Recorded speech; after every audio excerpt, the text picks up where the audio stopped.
Hello friends, आप सब कैसे हो। आई होप आप अच्छे हो के। आज हम आपके लिए लेके आए हैं द हिंदू न्यूज़ एनालाइज इन हिंदी। आज है 15 मार्च 2025। आज हम आपके लिए द हिंदू न्यूज़ को आपके सामने लेके आए हैं। यूपीएससी प्रीलिम्स प्लस मेंस दोनों के लिए मोस्ट इम्पोर्टेंट हमारा ये टॉपिक होता है कि करंट अफेयर्स से हमें क्या पढ़ना चाहिए क्या नहीं।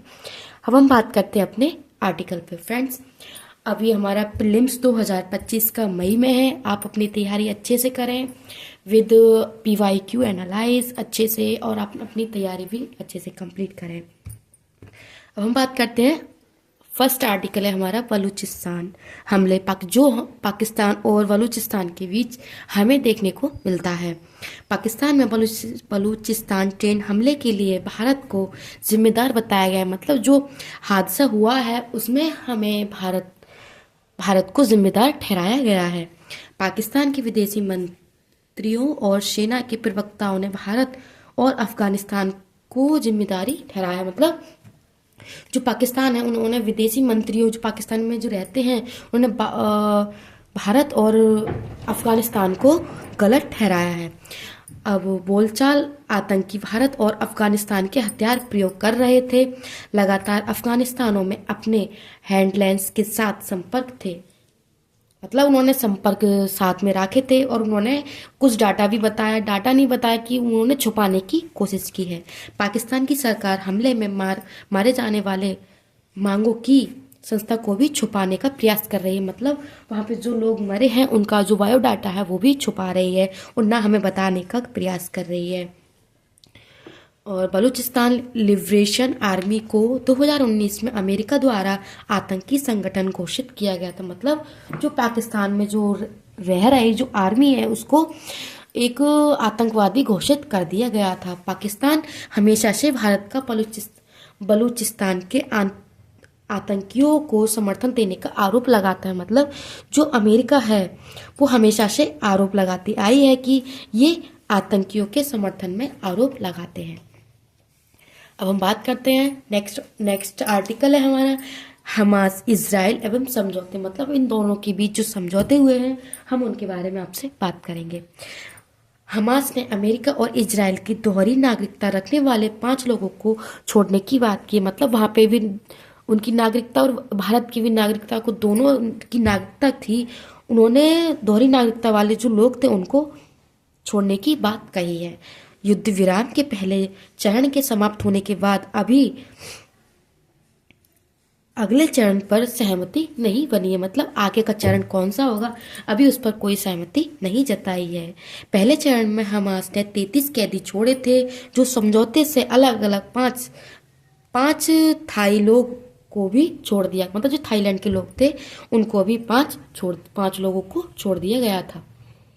इस आश्वासन के बाद युद्ध विराम के चलते रहने की संभावना बढ़ गई। मतलब कि विराम रह सकता है। इजराइल ने समझौते के अभाव में कुछ हमले किए, सहायता रोकी और बिजली काट दी। मतलब उन्होंने विराम करने का कहा।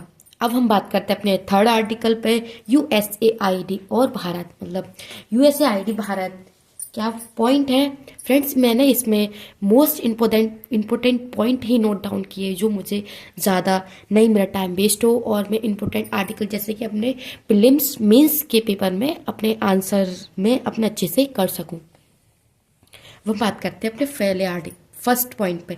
अमेरिका में 2 डेमोक्रेटिक संसद ने विदेशी मंत्री मार्को रूबियो से यूएसएआईडी के खिलाफ कार्रवाई का कारण पूछा। मतलब उन्होंने यूएसएआईडी पर क्यों कार्रवाई की उसके बारे में आप हमें जानकारी थे।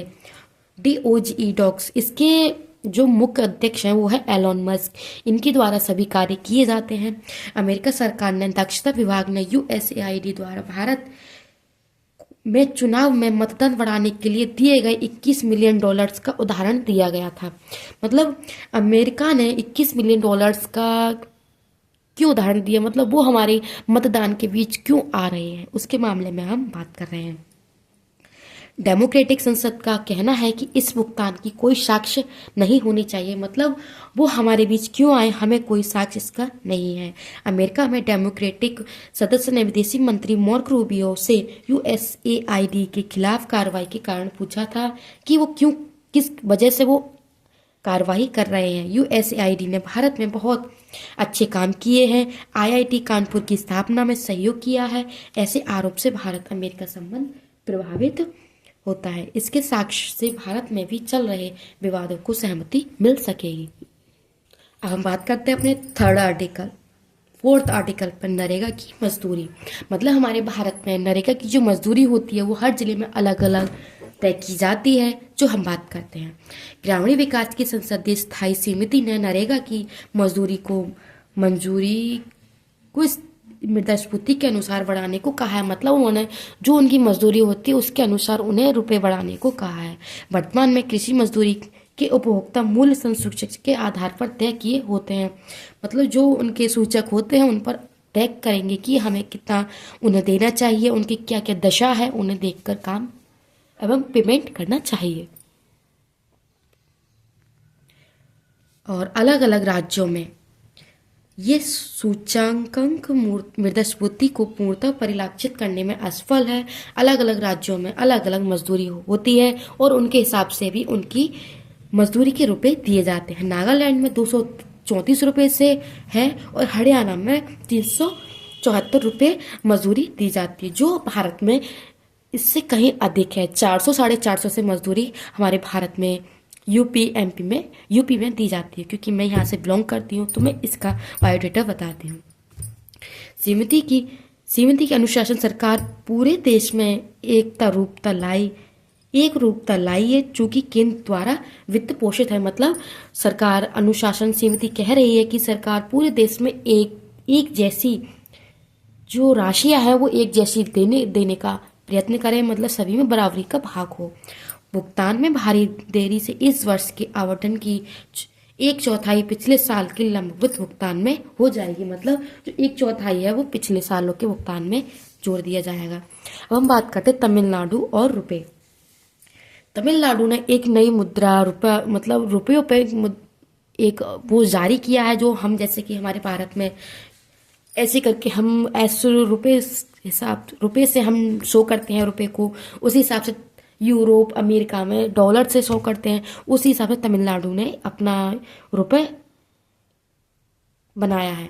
तमिलनाडु की सरकार ने अपने आर्थिक सर्वेक्षण में रुपए के लिए तमिल भाषा का चिन्ह उपयोग किया है। मतलब उन्होंने अपने रुपए पर भी तमिल भाषा का भी उपयोग किया है रुपए बोलने के लिए। भारत में 2016 से डी उदय कुमार द्वारा डिजाइन किया गया रुपए का चिन्ह प्रयोग किया है। ये प्रयोग ठीक है, लेकिन रुपए का चिन्ह ये हमें पता नहीं क्या करना चाह रहे हैं। ये चिन्ह रुपए देवनागरी से मिलता है, इसलिए तमिलनाडु ऐसे कदम उठा रहा है। जो इसके जो प्रधानमंत्री थे उस टाइम डॉक्टर मनमोहन सिंह की सरकार थी, उस टाइम पर ये रुपए का चिन्ह था। हिंदी भारत की थोपी जाने का तमिलनाडु विरोध कर रही है। मतलब कि हम हिंदी नहीं पढ़ाएंगे, इंग्लिश और संस्कृत भाषा का ही हम प्रयोग करेंगे। वित्तीय एकरूपता के लिए कदम उचित नहीं है। हम बात करते हैं नए पर्यटक केंद्र। केंद्र सरकार ने भारत में 116 नए पर्यटक केंद्र को विकास की घोषणा की है। उस स्वदेश दर्शन 0.2 योजना में 42 चैनल वेस्ट इंटीग्रेशंस डेवलपमेंट किया है। 40 राज्यों को विशेष वित्तीय सहायता द्वारा दिया गया है। स्वदेशी दर्शन योजना जिम्मेदार और पर्यावरण अनुकूलन का विकसित करती है।